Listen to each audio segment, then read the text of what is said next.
Assalamualaikum warahmatullahi wabarakatuh. Waalaikumsalam warahmatullahi wabarakatuh. Oke, kita kembali lagi di acara kita, ya, ngapain? Ngaji di Fajrul Amanah. Fajrul aja lah intinya. Duh, lupa. Nggak apa-apa. Kita kembali ke sesi selanjutnya. Kali ini kita kedatangan salah satu pengasuh dari Pondok Pesantren Tahfidzul Quran Fajrul Amanah, yaitu Bapak Agus Triyatno sebagai salah satu pengasuh di pimpinan Pondok Pesantren Tahfidzul Quran Fajrul Amanah. Assalamualaikum Pak Agus, bagaimana kabarnya ini? Alhamdulillah, waalaikumsalam warahmatullahi wabarakatuh. Ya, gimana? Sehat untuk hostnya pagi hari ini? Alhamdulillah sehat. Ya. Mungkin hari ini sedikit ada perasaan yang berbeda saja mungkin karena hari ini kita sudah berpisah dengan anak-anak karena anak-anak liburan. Kita juga minal aidin wal faidin mengucapkan untuk anak-anak yang ada di rumah, semoga liburannya menjadikan semangat baru dan selamat lebaran juga. Baik, kemudian sekarang kita masuk pada pembahasan atau obrolan kita nih yang sangat kita nantikan tentunya, karena ini adalah sebuah problem dan juga banyak yang memikirkan kira-kira seperti apa sih pondok pesantren dan lain sebagainya begitu. Oke, Abi di sini saya mau tanya tentang bagaimana sih pentingnya memondokkan anak ataupun bagaimana sih pentingnya pondok pesantren di zaman sekarang itu. Ya, Mas Faiz, jadi sebetulnya yang namanya mondok itu kan riwayatnya panjang ya. Jadi dari zamannya Kanjeng Nabi sampai ke sekarang. Dan tentu intinya adalah yang namanya mondok itu, baik pada zaman Nabi ataupun sekarang, itu adalah bagaimana menularkan dan meregenerasikan supaya orang-orang Islam itu punya ilmu dan menjalankan tentang ajaran agamanya. Namun seiring dengan waktu dan juga seiring dengan perkembangan wilayah penyebaran Islam di seluruh dunia, tentu akan mengalami beberapa penyesuaian atau adaptasi. Ya, apalagi zaman juga terus berkembang, maka kehidupan yang terus berubah ini juga menjadikan pendidikan sebagai salah satu hal yang menyangkut tentang ikhtiar pendidikan atau ada ijtihad dalam bidang pendidikan. Nah, menariknya adalah bahwa khusus untuk di Indonesia, yang namanya mondok itu menjadi model pendidikan yang asli ala Indonesia, sehingga menurut Dr. Nurholis Majid menyampaikan bahwa pendidikan mondok itu ya indigenous, artinya betul-betul asli buatan orang-orang Indonesia atau para ulama Indonesia zaman dulu yang memiliki karakter yang khusus ya. Jadi satu hal yang harus kita cermati bersama bahwa dalam sejarah pendidikan mondok itu dimulai dari zaman para wali. Jadi kira-kira pada abad 15-16 dimulai dari Sunan Ampel, kemudian terus ke sini ke Sunan Bonang, dan dilanjutkan para ulama sampai munculnya organisasi keagamaan semacam Nahdlatul Ulama. Nah, seiring dengan perkembangan zaman, maka pada saat masuknya para penjajah dimulai dari Portugis sampai ke Belanda, sehingga Belanda menjalankan politik etis, ya, maka pendidikan yang tadinya hanya berorientasi kepada pewarisan nilai-nilai agama, kemudian berkembang. Dengan masuknya Belanda membawa politik etis, masuklah materi-materi pendidikan yang berasal dari negara-negara yang konon dikuasai oleh abad Romawi atau oleh peradabannya Romawi, ya, sehingga terbawalah pengetahuan-pengetahuan berangkat dari filsafat Barat yang membawa filsafat materialisme, ya. Nah, ini yang kemudian menjadi problem bagi pendidikan, terutama yang ada di kalangan pesantren. Nah, sehingga kemudian para ahli pendidikan dalam hal ini para ulama, kemudian juga dengan didampingi orang-orang yang sadar tentang pentingnya pendidikan, mengkompromikan bagaimana bisa tetap mempertahankan pendidikan pesantren yang mewariskan ilmu-ilmu Islam dan menjalankan tempat melatih para santri menjalankan ajaran Islam dikompromikan dengan pengetahuan yang berasal dari Barat. Ya, yang ini adalah filsafatnya tentu berangkat dari filsafat materialisme.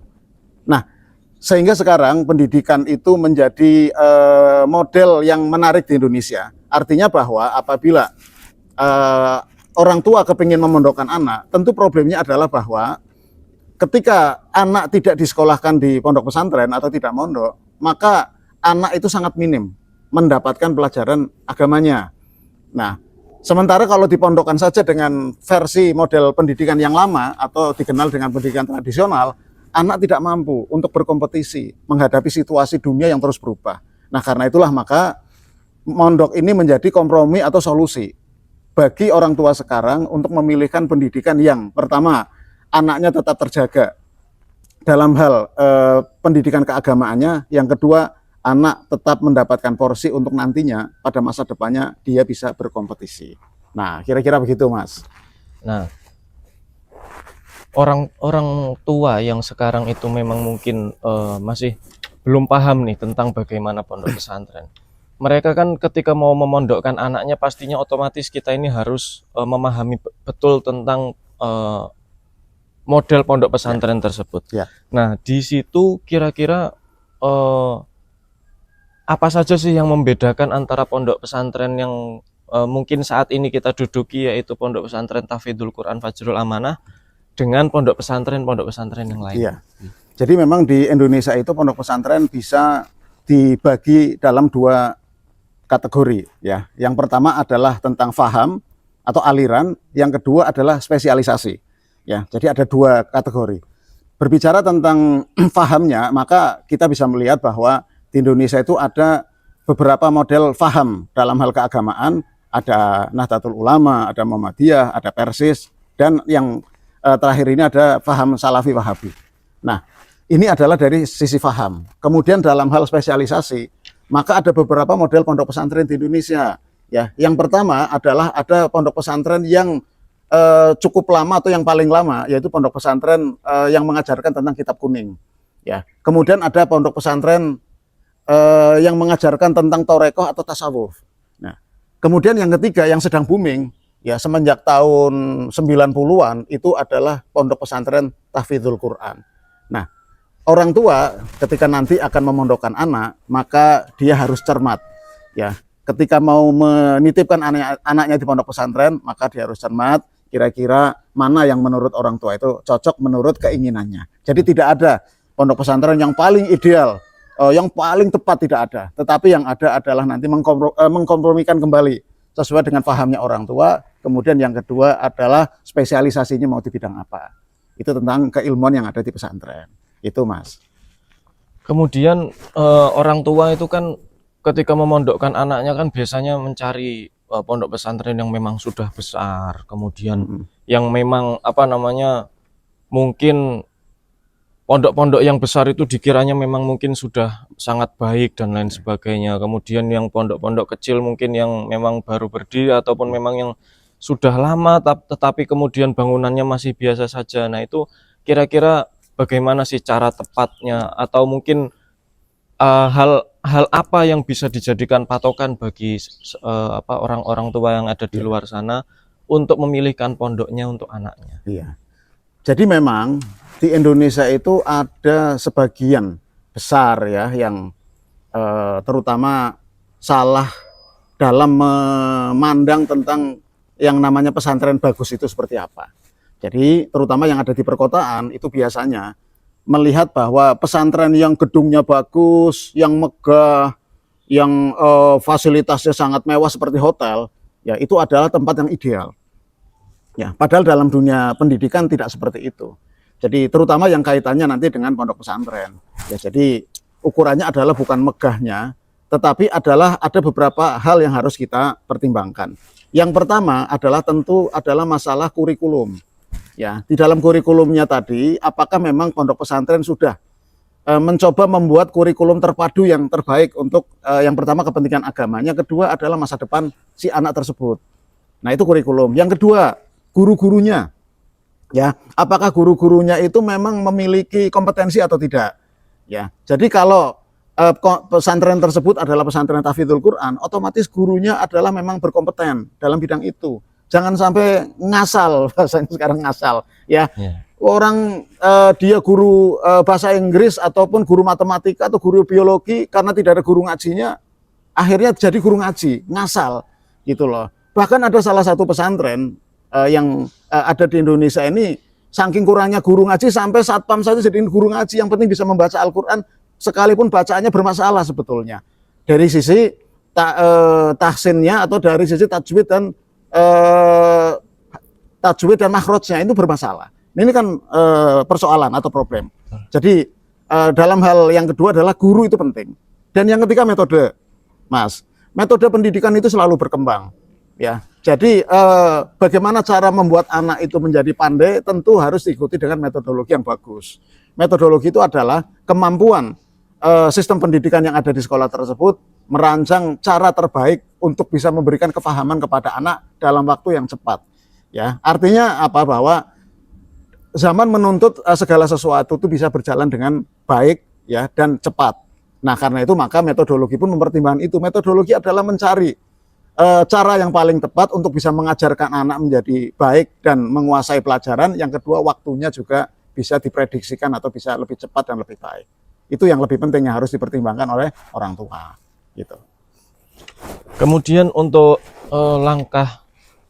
langkah terakhir nih sebelum menaruh anak itu ke dalam pondok pesantren, kira-kira Abi kita itu harus sebagai orang tua itu titik terakhir sebelum benar-benar menentukan itu untuk pondok pesantren, apa sih yang harus kita pastikan terakhir kali sebelum anak itu masuk ke sana? Iya, para pemirsa ngafain ya. Jadi sebetulnya bagi orang tua yang kepingin memondokkan anak, maka yang pertama harus dilakukan bahwa memang sudah diniatkan dari jauh ketika anak masih baru dilahirkan, sudah diniatkan memang. Ya memang anaknya supaya nanti dipersiapkan menjadi anak yang sukses tetapi agamanya terdidik dengan baik, dibekali dengan agama yang baik. Ya, dari sana nanti akan dirancang kira-kira pada usia berapa anak itu mulai bisa belajar keislaman. Ya, maka menurut pengalaman para guru-guru terutama di pesantren, anak usia 2 tahun atau 3 tahun sebetulnya sudah mulai bisa dikenalkan dengan pendidikan yang anak-anak usianya adalah usia dini. Ya, 2 tahun, 3 tahun ketika anak mulai berbicara, ya itu sudah mulai bisa diajarkan supaya dia lebih fasih mengenal nanti terkait dengan pembacaan aksara Arab atau Al-Quran, mulai dikenalkan. Nah, begitu dia sudah mulai umur 4 tahun, ya ketika sudah mulai masuk prasekolah, ya mulai disampaikan kepada anak bahwa suatu saat kamu nanti akan mengikuti pendidikan di pondok pesantren. Nah, pada saat dia sudah masuk usia 7 tahun atau 8 tahun, ini menurut Syekh Ibnu Jarir, ya, bahwa memang pendidikan terutama menghafal Al-Quran, itu adalah pada usia ideal 7 sampai 8 tahun, dimulai. Ya. Nah, dari situlah mulai anak-anak intensif mengikuti pendidikan model pesantren, ya. Bahkan di beberapa pesantren, anak-anak yang usia SD, ya itu sudah mulai menghafal dan mondok di sana. Ya, dan ini memang istilahnya adalah usia emas, ya, golden age. Usia emas untuk menghafal Al-Quran itu ya pada usia 7 sampai sekitar 13 tahun. Dan Syekh Ibnu Jarir sendiri punya pengalaman dalam belajar seperti ini, dididik oleh ayahnya langsung. Tetapi apabila di Indonesia, karena orang tuanya memang tidak mampu untuk mendidiknya sendiri, titipkan di pondok pesantren yang memang dia punya kompetensi dalam bidang penghafalan Al-Quran. Nah, pada usia sampai 13 tahun itulah diharapkan anak-anak sudah hafal dan selanjutnya anak-anak sudah mulai belajar ilmu-ilmu yang lain. Kalau tadi hanya mengembangkan kemampuan memorize, menghafal, kemudian di usia mulai akil balik, dia harus mulai diajarkan ilmu-ilmu yang berhubungan dengan nalar. Sehingga Al-Quran selalu ayat-ayat terakhir dikatakan afala ta'qilun, afala yatafakkarun, itu supaya berkembang kemampuan rasionalnya dia memahami dengan situasi yang ada di sekitarnya. Nah, itu yang penting seperti itu. Nah, setelah dipersiapkan dari kecil sedini mungkin, ya kemudian mulai orang tua harus cerdas, ya orang tua harus cerdas memilih pondok pesantren yang tepat. Nah, yang paling harus dilakukan orang tua yang pertama adalah disurvei atau ada grand tour, ya disurvei. Kira-kira pesantren mana yang memang memberikan pendidikan yang baik, ya tadi kurikulumnya, gurunya, ya kemudian metodologinya seperti apa yang bagus. Nah, orang tua harus melakukan survei, dilihat, ya ditanyakan, dicek, ya kalau perlu nginep, ya Abah dulu nginep. Waktu mau mencari pesantren buat anak-anak nginap dulu, lihat di sana seperti apa kesehariannya. Ya, termasuk sampai pada sarana dan prasarananya. Ya. Nah, begitu sudah yakin bahwa pesantren itu cocok, ya, baru kemudian anak mulai disiapkan untuk berangkat ke pondok pesantren. Nah, setelah anak masuk pondok pesantren, masalahnya belum selesai. Ya, orang tua harus senantiasa berupaya secara batiniah dari rumah. Jadi sekalipun orang tua itu tidak terlibat dalam proses pendidikannya, orang tua harus menjaga yang pertama rizkinya. Hindari rizki-rizki yang subhat ataupun yang haram, terutama ketika anaknya mondok. Ini bahaya. Ya, jadi hati-hati rezekinya harus dijaga betul. Ya, kemudian yang kedua, doakan anak yang sedang di pondok pesantren itu setiap malam minimal sholat rakaat menengadahkan tangan kepada Allah SWT mendoakan supaya anak ini diberikan yang pertama supaya betah. Ya, yang kedua hatinya dibuka untuk bisa mendapatkan pelajaran dari guru-gurunya. Nah, ini penting. Ya, nanti dalam proses itu tentu ada dinamikanya. Ya, tidak ada segala sesuatu keinginan yang mulia dan luhur itu mulus-mulus saja. Dan ada dinamikanya dan ada kejadian-kejadian yang mungkin itu semakin memperkaya bagi orang tua dan anak dalam hal menjalani kehidupan ini, terutama dalam kehidupan yang berbasis kepada agama kita, yaitu agama Islam. Itu, Mas. Pembelajaran bagus, pemirsa semuanya. Jadi tadi sudah dijelaskan oleh Abi bahwa di pondok pesantren itu nggak akan pernah berjalan mulus. Kemudian di situ pasti sangat banyak sekali yang harus berkompromi kepada pondok pesantren. Ini bagi para wali santri yang baru pertama kali mungkin memondokkan anaknya. Mungkin bisa dikasih sedikit tips Abi untuk para wali santri mungkin karena mungkin Abi ini sudah anaknya 6 di pondok pesantren semua dan kemudian alhamdulillah semuanya juga sudah lulus semua. Kira-kira tips dan kemudian sedikit problem yang mungkin pasti terjadi di pondok pesantren kepada orang tua dan juga anak yang itu semuanya berkaitan dalam suksesnya anak dalam menghafalkan Al-Quran atau suksesnya anak dalam mondok di pondok pesantren. Iya. Jadi problem itu bisa pada anak, bisa pada orang tua. Jadi dua-duanya ada problemnya, masing-masing ada problemnya. Problem kepada anak itu biasanya jenuh. Ya, rasa jenuh di pesantren karena bertahun-tahun yang dihadapi begitu iramanya. Ya, jadi jam 3:30, 4 harus sudah bangun, terus ngaji, apalagi di pesantren tahfidz kayak kita ini, ngajinya panjang, minimal itu 5,5 jam. Ya, tetap sekolah. Kemudian ada kegiatan-kegiatan ekstrakurikuler, ada kegiatan-kegiatan mandiri, ya sampai jam 10 malam baru selesai dengan pelajaran diniyah. Nah, problemnya adalah jenuh. Nah, ini adalah merupakan suatu tanggung jawab dari pondok pesantren bagaimana membuat anak tidak jenuh. Diberikan variasi-variasi kegiatan, terutama yang menyangkut tentang kreativitas. Yang kedua juga fisiknya, jangan lupa, anak harus tetap diperhatikan. Sebab itu masih dalam masa pertumbuhan. Karena itu olahraga, gerak-gerak yang menyangkut soal physically segala macam harus tetap diperhatikan. Itu adalah hal yang pertama, yang paling menjadi masalah bagi para santri itu adalah rasa jenuh, ya. Sehingga di beberapa pesantren yang tidak membuat disiplin, maka santri bertahun-tahun di situ orang tuanya nggak tahu di sana kerjaan cuma tidur, itulah ngumpet, ya. Pesantrennya santri sudah sangat banyak, tidak terperhatikan, anaknya pulang nggak tahu apa-apa. Banyak anak pulang dari pesantren nggak ngerti apa-apa, ya karena ternyata di sana hanya pindah tidur. Ini jangan sampai terjadi. Yang kedua, problem bagi orang tua. Nah, bagi orang tua adalah bahwa ketika anak mondok itu yang pertama akan menguji kekuatan atau kesungguhan si orang tua. Kedua, kadang problem ekonomi. Dan ini kadang terjadi. Menyangkut tentang kesungguhan atau kekuatan tekad orang tua adalah bahwa pada saat anak mondok itu kan pasti harus bisa melawan rasa rindu. Orang tua mana yang tidak sayang sama anak? Karena memondokkan anak itu bukan membuang anak, bukan. Ya sedang mempersiapkan masa depannya lebih baik. Ini adalah karena cintanya orang tua kepada anak dan cara orang tua mempersiapkan supaya anaknya lebih baik dari dirinya. Ya, sekalipun harus ada bayarannya. bayarannya yang pertama adalah membunuh rasa rindu. Yang kedua, sudah pasti adalah mengeluarkan biaya yang lebih besar. Ya, pondok pesantren semakin bagus, biayanya biasanya semakin tinggi. Karena memang kualitas pendidikan yang bagus itu beresiko terhadap biaya. Ya, maka ini problemnya di sini. Terkadang ada orang tua yang tiba-tiba pada saat mondokin anak itu mengalami problem ekonomi, yang di PHK, yang usahanya tiba-tiba bangkrut dan sebagainya. Jadi ini adalah problem, dan yang lebih penting dari semua itu adalah bahwa orang tua harus yakin bahwa memondokkan anak itu tujuannya mulia. Ya, bahwa tujuan yang mulia tidak bisa tidak kecuali harus dikembalikan kepada Allah Subhanahu wa taala, harus selalu berdoa. Ya, banyak puasa sunnah, banyak berdoa malam, banyak bersedekah. Insya Allah dengan cara-cara begini akan sangat membantu ya kepada anaknya yang ada di pondok pesantren, sehingga terkadang ada rasa jenuh, tetapi kemudian dengan bantuan doa-doa tadi akan segera dikembalikan sehingga anak kembali menjadi fresh. Dan yang terakhir, jangan lupa hubungan orang tua anak dengan gurunya. Harus merawat hubungan antara orang tua anak dengan gurunya, itu yang dinamakan dengan adab.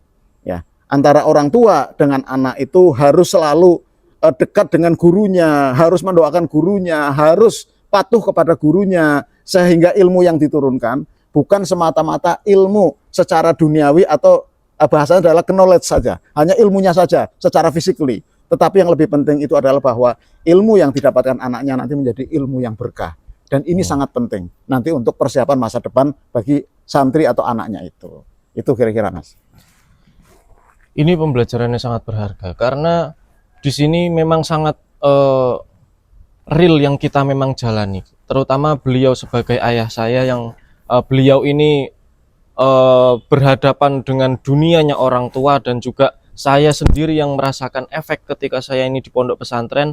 Mungkin yang dikatakan Abi adalah kebenaran yang saya tidak tahu, dan kemudian efek yang saya dapatkan adalah efek yang belum tentu mungkin Abi tahu, yang hasilnya mungkin sekarang jadilah saya, kemudian jadilah Ustadz Irfan, jadilah Ustadz Nafis, jadilah Ustadz Afif, jadilah Mbak Inas, dan jadilah Mbak Alfi. Mungkin itu adalah suksesnya anak ketika selesai dari pondok pesantren, mungkin dari situ. Jadi mungkin itu adalah pembelajaran yang sangat berharga. Kemudian kita sekarang beralih kepada pembahasan selanjutnya, yaitu tentang santri ketika nanti lulus dari pondok pesantren itu kan banyak nih di luaran sana yang beranggapan bahwa ketika santri keluar dari pondok pesantren itu nanti anggapannya adalah santri cuman bisa ngaji, Abi, begitu. Kemudian bagaimana sih dan apa sih seperti apa sih anak santri itu ketika nanti sudah keluar? Apakah mereka hanya harus menjadi seorang ustadz? Apakah harus hanya menjadi seorang pendakwah? Apakah mereka boleh atau tidak mereka terjun ke dalam dunia politik dan lain sebagainya? Iya, ini yang sebetulnya ada efek kejut dari banyaknya orang tua yang sekarang memondokkan anaknya di pesantren. Jadi seolah-olah bahwa ketika anaknya nanti lulus di pesantren itu otomatis jadi ustadz, jadi kiai. Ya, padahal harusnya tidak seperti itu. Kenapa? Sebab kita ini sebetulnya justru ketika Islam diturunkan itu kan menjadi rahmatan lil alamin. Yang kedua adalah ada fungsi kekhalifahan, bahwa kita ini sebagai orang yang akan menjadi agen rahmatan lil alamin ini harus bisa untuk menjadi khalifah, memakmurkan yang namanya bumi. Memakmurkan ini butuh semua perangkat dan semua disiplin ilmu harus ada. Gitu loh. Maka ke depan itu santri itu bagi yang memang berpotensi atau berkompetensi dalam bidang pendidikan, jadi ustadz, jadi guru, ya, jadi syekh, masayih, ya, itu yang berkompetensi dalam dunia pendidikan. Tapi kan tidak semuanya orang itu berbakat dalam dunia pendidikan. Tidak semuanya berbakat menjadi seorang pendidik. Ya, harusnya nanti yang tidak berbakat di bidang pendidikan jangan dipaksakan. Ya, biarkan mereka mengisi di sektor-sektor yang ada kaitannya dengan ekonomi, sektor-sektor komunikasi, ada yang namanya sektor politik, ada sektor yang kaitannya nanti dengan perkembangan teknologi, dunia kedokteran, itu semuanya membutuhkan orang-orang yang di samping punya kompetensi dalam profesi, yang kedua punya dasar keagamaan yang baik. Pasti beda. Ya, santri yang kemudian menjadi seorang dokter beda cara menterapinya dengan doa, dan punya satu keyakinan bahwa sembuh dan sakit adalah bukan urusan, bukan karena tergantung pada dokter, tapi kepada Allah Subhanahu wa taala, maka dia akan mengajak berdoa kepada pasiennya. Seorang teknokrat, seorang ahli teknologi, ya ketika membangun dia akan minta kepada Allah supaya dilancarkan dalam pembangunannya dan supaya nanti yang dibangun itu berkah. Kan beda, ada spiritnya. Bergerak di bidang politik, maka dia tidak akan menjual rakyatnya untuk kepentingan diri dan keluarganya, tidak akan korupsi. Kemudian di bidang yang lain sama, ketika seseorang berprofesi, kemudian dasar agamanya bagus karena dia pernah nyantri, sudah pasti berbeda. Nah, ini sekali lagi, semua sektor yang ada dalam kehidupan ini harus diisi oleh orang-orang baik, supaya apa? Supaya betul bahwa Islam ini betul-betul menjadi rahmatan lil alamin. Dan satu-satunya cara itulah tadi, membentuk manusia yang dia dasar agamanya dia kuat, yang kedua dia memiliki kompetensi. Nah, itu kira-kira. Terakhir kita nih, pembahasan terakhir, yaitu tentang sekarang banyaknya santri dan juga banyaknya orang-orang yang mungkin di 5 tahun terakhir ini masih sangat booming dan mungkin akan terus berlanjut, yaitu tentang fenomena K-pop itu. Yang ini memang penting untuk dibahas karena memang tidak menutup kemungkinan bahwa santri di sini pun ada yang suka dengan K-pop dan lain sebagainya, yang mungkin dan dampak apa sih yang akan terjadi seperti itu. Ya, jadi memang mulai tahun 2000-an ya, semenjak ada Gangnam Style ya, dengan opa yang gayanya unik ya, budaya Korea Selatan itu bukan hanya terkenal ya, tetapi menguasai ya industri musik, dan akhirnya ini menguasai dalam atau memberikan kontribusi besar terhadap persoalan ekonomi yang ada di negara Korea Selatan, dan ini menjadi sumber penghasilan besar bagi negara Korea Selatan. Jadi secara hakikat dulu kita pelajari bahwa budaya K-pop ini adalah merupakan bagian dari industri musik ya, menjadi alat ekonomi bagi memang negara Korea itu untuk bisa menghasilkan devisa besar. Dan dari satu grup musik saja, Blackpink contohnya, tahun 2023 itu bisa menghasilkan 2.300 triliun rupiah yang bisa diambil dari industri musiknya dia. Dan itu menjadi devisa semua, luar biasa. Ini baru satu grup yang ada di K-pop. Belum lagi nanti kita mengenal yang namanya BTS. Ya, kemudian grup-grup lain yang sekarang di bawah ini sangat banyak. Dan itu sudah jelas itu adalah merupakan perang ekonomi. Ya, jadi itu adalah perang ekonomi, bagian dari industri yang ada di masing-masing negara untuk bisa mendapatkan income bagi devisanya, terutama untuk bisa memakmurkan negaranya. Tetapi ini tidak difahami oleh anak-anak yang memang menjadi fans berat dari K-pop. Apalagi industri platform digitalnya itu luar biasa. Sekarang Indonesia, data tahun 2023 itu adalah nomor 1 penggemar K-pop seluruh dunia, ya, lewat platform digital.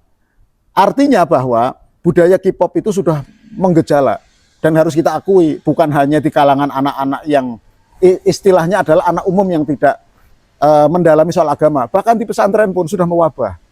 Nah, yang menjadi masalah adalah bahwa ini kan sebetulnya kan soal figur atau soal idola. Ini yang bermasalah sebenarnya dalam Islam. Anak-anak yang menggemari K-pop itu memang tidak mendalami tentang keidolaan mereka itu siapa. Ya. Karena sebetulnya dalam budaya K-pop ini yang namanya idola mereka itu adalah orang-orang yang menurut saya, yang pertama, mereka memang tidak paham dengan dunia agama, apalagi tentang Allah Subhanahu wa taala, tentang ketuhanan, tentang keagamaan. Mereka tahunya cuma hura-hura saja. Gitu loh. Jadi budaya hura-hura ini dimanfaatkan untuk menjadi ajang untuk mencari uang. Ya.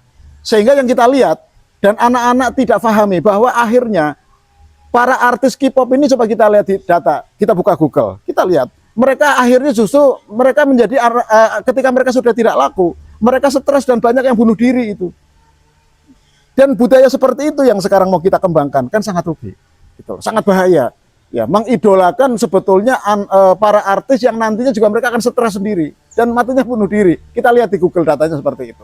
Nah, anak-anak kita ini terutama yang masih generasi Gen Z, ya, generasi setelah milenial kan generasi Z, ya, mereka itu tidak tahu banyak tentang orientasi kehidupan. Maka ini adalah tugas kita bersama, ya, orang tua, ya, para tokoh agama, untuk menjelaskan bahwa ini adalah perang budaya dan perang ekonomi, ya. Dan anak-anak pesantren itu harus juga diberikan pendidikan bahwa jangan sampai mereka mengidolakan orang-orang yang tidak kenal agama. Dan dalam bahasa kita sudah jelas, Kalau mereka besok tidak menjadi orang yang kemudian diberikan hidayah, jelas mereka akan menjadi ahli neraka yang memang taunya cuma soal dunia dan hura-hura. Bahkan cenderung kadang-kadang dengan budaya seperti itu, mereka kemudian merembet ataupun tertular dengan budaya-budaya yang tidak bagus. Apakah itu nanti minuman keras, atau nanti dengan narkoba dan sebagainya, itu sangat bahaya. Maka itu perlu kerjasama yang baik antara orang tua dengan para ahli agama, terutama para ustadz dan para kiai. Itu yang penting, ya. Baik. Di sini intinya kami tidak ada ketidaksukaan kepada Korea. Kita di sini semuanya adalah berbicara tentang pendidikan. Jadi jangan dianggap bahwa kami ini tidak Anti, suka. ya, anti. Tetapi kami di sini memberikan edukasi. Khususnya ini adalah dampak bagi santri di pondok pesantren, terutama bagi kita yang memang pondok kita ini memiliki kapasitas sebagai pondok pesantren tahfidz, yang dimana itu sangat berdampak sangat besar ya bagi otak dan juga pendidikan anak di masa depannya ya. Ingat ya, yang aku pernah bilang kepada kalian semua, anak-anakku yang ada di sini ya, bahwa ketika nanti umat manusia meninggal, yang sudah pernah aku jelaskan bahwa ada sebuah hadis ya, dan juga di sini yang sudah diterangkan oleh beberapa para ulama juga ya, mungkin Abi ya, tentang nanti seorang laki-laki itu akan mengikuti kepada Nabi Muhammad ya, untuk yang mungkin para penghafal Quran dan juga mungkin orang-orang yang soleh dan orang-orang yang taat kepada agama akan mengikuti Nabi Muhammad. Dan kemudian para wanita ya, mereka pasti akan mengikuti Siti Fatimah ya, anak kandung beliau, yang di situ nantinya kalian akan mengikuti langkah beliau ketika di surga nanti ya. Jadi jangan lupa idolakan Siti Fatimah ya. Mungkin begitu saja ya Abi ya. Mungkin itu saja yang bisa kami bahas. Mungkin banyak salah kata di sini, kami memohon maaf, dan juga mungkin kami mengucapkan sekali lagi ya, minal aidin wal faidin, mohon maaf lahir dan batin. Terima kasih. Wassalamualaikum warahmatullahi wabarakatuh.